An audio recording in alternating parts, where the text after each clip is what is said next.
கல்லணை என்றொரு வல்லனை கட்டிய கரிகால பெருவளச் சோழன் ஆண்ட சோழ வளநாட்டில் பழைய ஒருங்கிணைந்த தஞ்சாவூர் மாவட்டத்தின் தற்போதைய மயிலாடுதுறை மாவட்டத்தில் சீர்காழி தாலுகாவில் உள்ள திருவெண்காடு கிராமத்தில் கிட்டு சாவித்திரி இணையருக்கு மகனாக 1973ஆம் ஆண்டு பிறந்தார்.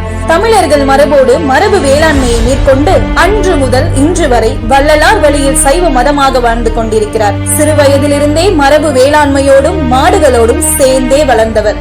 இச்சொற்கள் மட்டுமே பேசி ஜாதி மத பாகுபாடின்றி இவர் தந்தை இவரை வளர்த்தார். இவர் சிறு வயது காலங்களில் இல்லை என்று வருவோருக்கு இவர்களின் பத்தாயத்து நெல்லை பாகுபாடின்றி எல்லோருக்கும் கொடுத்தார் இவர் தந்தை. இன்றளவும் கொடுத்து கொண்டிருக்கிறார்.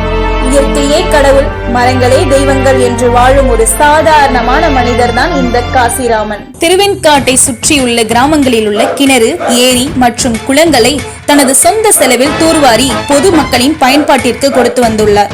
நாளொன்றுக்கு சுத்திகரிக்கப்பட்ட 10,000 லிட்டர் தூய குடிநீரை 4 ஆண்டுகளாக கொடுத்து வருகிறார்.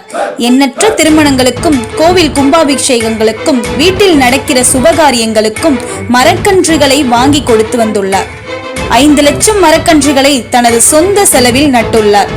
நாட்டு மாடுகளை ஜாதி மதம் பாராமல் ஏழை எளிய 100 குடும்பங்களுக்கு தன் சொந்த செலவில் கொடுத்துள்ளார். பள்ளி மாணவர்களிடத்தில் மாற்றத்தை ஏற்படுத்த வேண்டும் என்பதற்காக அரசாங்க பள்ளிகளில் உள்ள மாணவர்களுக்கு மரக்கன்றுகள் கொடுத்தும் சீமை கருவேல மரங்களின் பாதிப்பை எடுத்து கூறியிருக்கிறார்.